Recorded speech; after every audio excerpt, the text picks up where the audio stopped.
Apple drops iOS 15 Beta 7.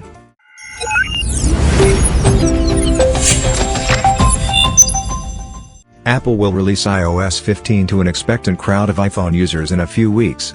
Apple released iOS 15 Public Beta 7 today, which is version 19A5337A.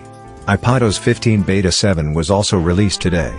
If you're a member of Apple's beta software program, head to Settings General Software Update to get either update via OTA.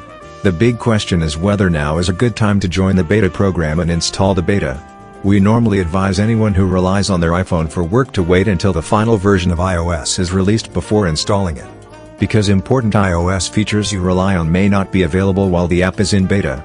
Don't forget that during beta testing, battery life suffers as well. With only a few weeks until iOS 15 is released, you might be so eager to try out the new focus mode that you're ready to put up with some problems for a while. An iPhone user enters his current status with focus.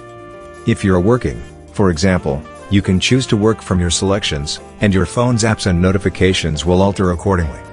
Live Text is another amazing feature that will be available in iOS 15. This tool looks for useful information in photographs on your iPhone screen. For example, if you have a photo of a business card on your camera roll, you can dial that number using the phone number on the card.